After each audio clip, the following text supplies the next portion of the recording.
We ask kids that are 16 to 18 years old to make $100,000 debt decisions when they go off to university, and they're not prepared for that. What I wish I knew before chasing my dreams. Have you ever had that fire in your chest? That unstoppable feeling that you're meant for more? The kind of restless energy that keeps you awake at night because you know deep down you're not living the life you're supposed to? I know that feeling all too well. I used to sit in my small room staring at the ceiling, daydreaming about the kind of life I wanted, yet feeling trapped in the one I already had. And then one day, I made a choice. I was going to chase my dreams. Well, oftentimes business education today, and I see it all the time, kids come out of college, the best colleges, Wharton and Harvard and Stanford and some of the great business schools, and they'll come out and they won't have practical. But here's the thing. No one tells you. Chasing your dreams isn't just about the big moment or the final success story people clap for. It's about the invisible struggles, the doubts that creep in, and the hard lessons you only learn once you're in the middle of the storm. Looking back, there are so many things I wish I had known before I started. Maybe if someone had told me, I wouldn't have stumbled so many times, or maybe those stumbles were necessary to shape me. Either way, I want to share them with you. And you forgive that person and you understand why that person did it, the good came from it, all of a sudden, it's not such a bad thing anymore. Raw and real. Because maybe you're standing at the edge of your own dream right now, and you deserve to walk into it prepared. Urs 1. Success looks different than you imagine. When I first set out, I thought success meant money, cars, a lifestyle worth bragging about. I thought it meant applause, validation, and finally shutting down the people who doubted me. But when I got closer to what I thought was something bad happens to you, what society tells you is, hey, that's trauma, hey, it's bad, hey, you should feel terrible. If you take that bad thing and then you look at it was success, I realized something strange. It felt empty. Because real success wasn't about the flex. It wasn't about proving anyone wrong. It was about proving myself right. Success became about waking up with peace in my chest. About doing work that lights me up. Prepared for that. They don't know what they're getting themselves into. They just assume, okay, I'm going to have 4 years of education at $25,000 a pop, and when I come out the other side, somehow I'll be able to fuel to get you moving. If you don't know where you're going, your targets are, you're never going to get there. That it doesn't matter how old you are, about knowing I was creating something meaningful. I wish I knew this sooner because I spent so much time chasing the image of success instead of the reality of it. Sakriunmir 2. Discipline beats motivation. Every time. Here's a hard truth. Motivation is a liar. When I started, I thought I'd always feel excited and inspired, that chasing my dream would fill me with energy daily. If somebody graduated from a great university, that may be an indication that they will be full of great things, but it's not necessarily the case. If you look at... But no. There were mornings when I didn't want to get out of bed. Days when the idea of working on my dream felt heavier than staying in my comfort zone. Motivation disappeared. That's when I realized discipline had to take over.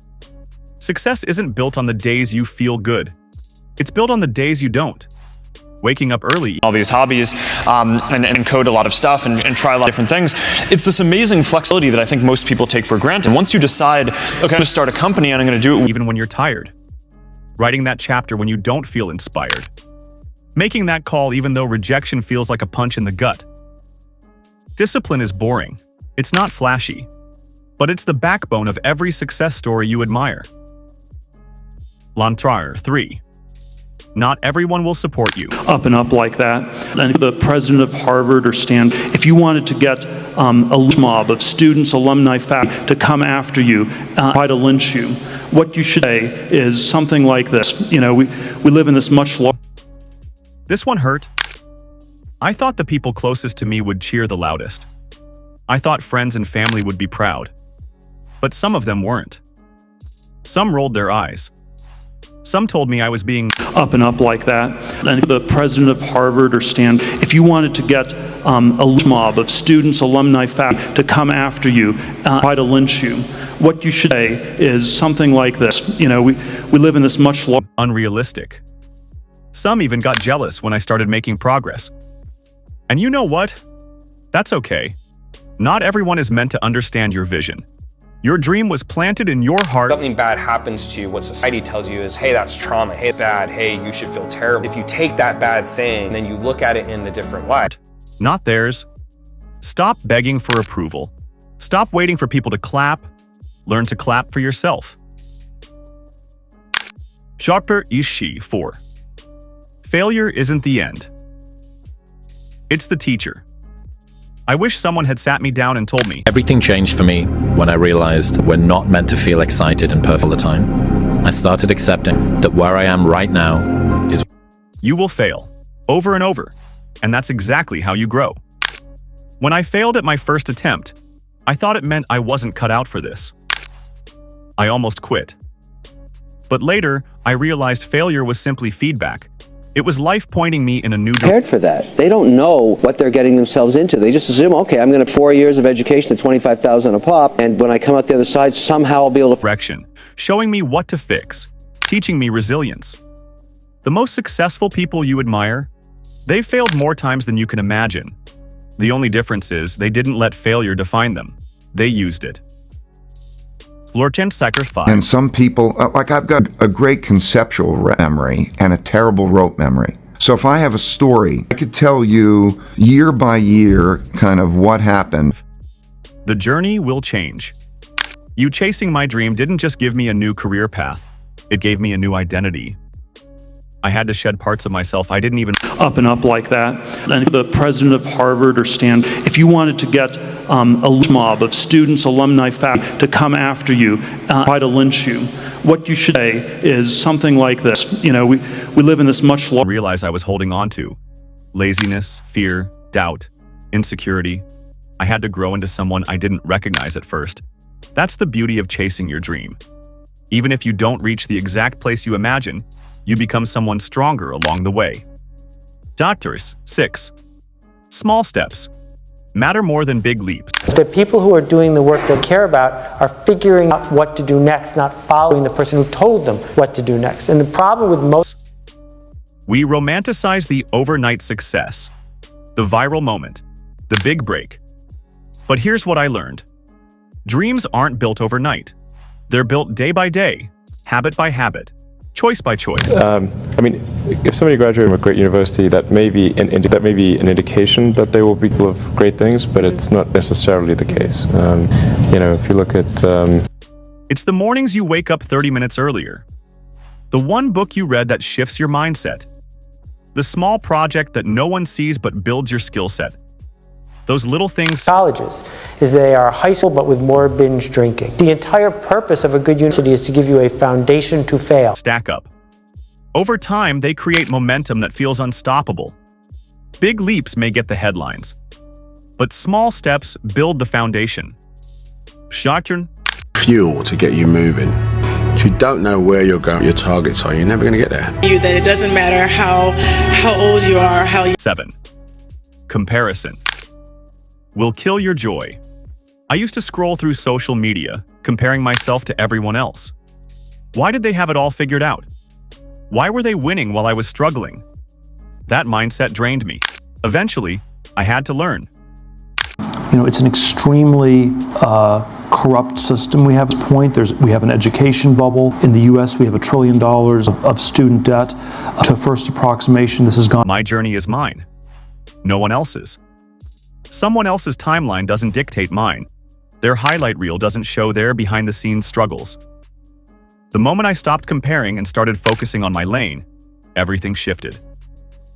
Jocker, 8. Rest is part of the grind. Up and up like that. And the president of Harvard or Stanford, if you wanted to get a lynch mob of students, alumni, faculty to come after you, try to lynch you, what you should say is something like this. You know, we live in this much larger... In the beginning, I glorified burnout. I thought working 16-hour days meant I was serious, but eventually, I hit a wall. This is the easy part. Behind the scenes is where the work is done. My body broke down. My mind was exhausted. And ironically, my progress slowed. That's when I realized rest isn't laziness, it's strategy. A rested mind is creative. A rested body... Something something bad happens to you, what society tells you is, hey, that's trauma, hey, bad, hey, you should feel terrible. If you take that bad thing, then you look at it in the different light. I mean, if somebody graduated from a great university, that may be an indication that they will be full of great things, but it's not necessarily the case. You know, if you look at Target is, don't guess it. Be as clued up as the next man, because that's petrol. That's your body is strong. Rest is how you make sure you last for the long run instead of burning out before the finish line. Soccer 9. The dream evolves with you. The dream I started chasing years ago isn't the exact dream I'm chasing now. And that's okay, because as you grow, your vision grows. What mattered at 20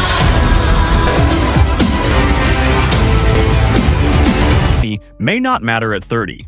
What excites you today may not excite you tomorrow. I wish I knew sooner that it's okay to pivot. It's okay to change direction. You're not betraying your dream. You're refining it. Yamasor 10. The real reward is who you become. At the end of the day, where I'm genuinely meant to be. Lean into them. Baddies are also part of a very good and meaningful life. So on my toughest days, I think about getting through. Chasing your dream isn't just about reaching the destination. It's about the journey, the growth, the person staring back at you in the mirror. The biggest reward wasn't the money, the recognition, or the achievements. The reward was waking up and realizing I became someone who refused to give up. Someone who built resilience, courage, and self-belief.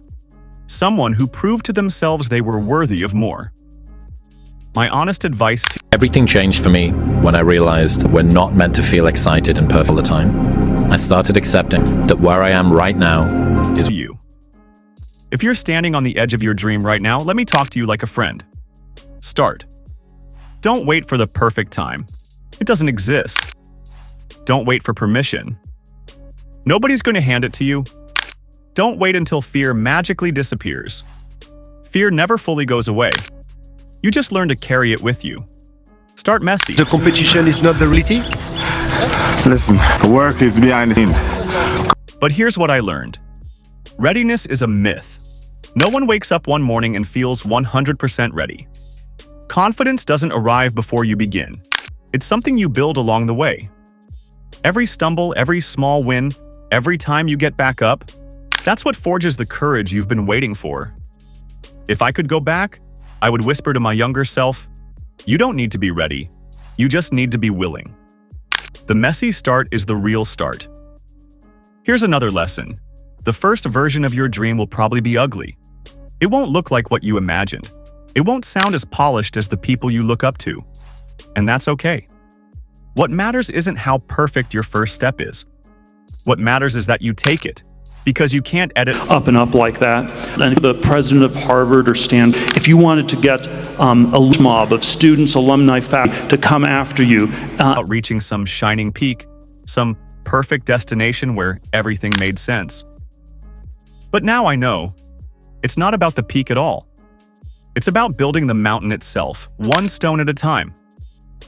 And the most beautiful part? You don't just climb it, you become it. So, if you've been waiting for a sign, let this be it. Your dreams are valid. Your journey is worth it. And the future version of you, stronger, wiser, braver, is already cheering you on. A call to action. If this resonated with you, don't just close this page and slip back into normal life. Carry this fire with you. Do one small thing today that brings you closer to the life you've been imagining.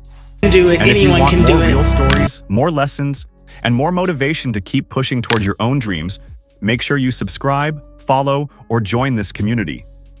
We're in this together, building, growing, and becoming unstoppable.